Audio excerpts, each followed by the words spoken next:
గత 2 రోజులుగా YSR Congress party social media కొన్ని యూట్యూబ్ ఛానల్లో నేను భగవద్గీతని అగౌరవపరిచినట్లు, హేళన చేసినట్లు అసత్యపు ప్రచారాలు చేయడం జరుగుతూ ఉంది. నేను ఎక్కడా కూడా భగవద్గీతని కానీ ఇతర మత గ్రంథాలని కానీ కించపరిచే వ్యాఖ్యలు చేయలేదు. కేవలం డాక్టర్ బాబాసాహెబ్ అంబేద్కర్ గొప్పతనం, భారత రాజ్యాంగం యొక్క గొప్పతనాన్ని చెప్పే ప్రయత్నం చేశాను. భగవద్గీత, ఖురాన్, బైబిల్ వల్ల మా జీవన ప్రమాణాలు మెరుగుపడలేదు, కేవలం రాజ్యాంగం వల్ల దళితుల జీవితాల్లో మెరుగుపరిచాయని చెప్పి చెప్పడం జరిగింది తప్ప నేను ఎక్కడా భగవద్గీతను కించపరిచే వ్యాఖ్యలు నేను చేయలేదు. హిందూ సమాజాన్ని కించపరిచే వ్యాఖ్యలు నేను చేయలేదు.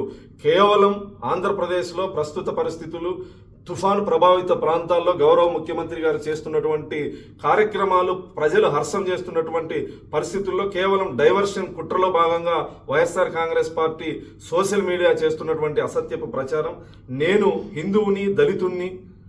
గౌరవ ముఖ్యమంత్రి గారు నాకు టీటీడీ పాలక మండలి సభ్యుడిగా అవకాశం ఇస్తే నా నియోజకవర్గంలో శ్రీనివాస్ కళ్యాణం నిర్వహించాలని చెప్పేసి 8 నెలల క్రితమే నేను లేఖ రాసిన వాడిని. గౌరవ ముఖ్యమంత్రి గారు 5,000 గుళ్ళు నిర్మాణం చేయాలి అని చెప్పేసి టీటీడీని ఆదేశిస్తే ఎక్కువ శాతం దళితవాడల్లో ఈ దేవాలయాలు నిర్మించాలని చెప్పేసి నేను టీటీడీకి విజ్ఞప్తి చేసినటువంటి వాడిని.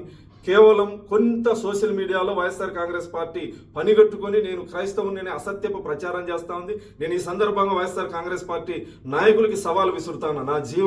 నేను పుట్టిన ఊరిని వెళ్ళి మీరు విచారించుకోండి. మా తాతల కాలం నుంచి నేను హిందువుని, వెంకటేశ్వర స్వామి మీద భక్తి ఉన్నటువంటి వాడిని.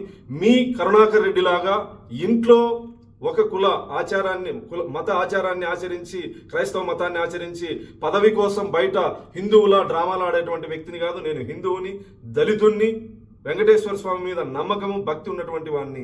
దయచేసి నా హిందూ సమాజం వైఎస్ఆర్ కాంగ్రెస్ పార్టీ చేసేటువంటి కుట్రలో భాగస్వామ్యం కావద్దని చెప్పేసి సందర్భంగా విజ్ఞప్తి చేస్తూ, భగవద్గీతను నేను కించపరిచానని మీ మనోభావాలు దెబ్బతింటే నేను ఒక హిందూ సోదరుడిగా నేను మిమ్మల్ని క్షమాపణ అడుగుతాను.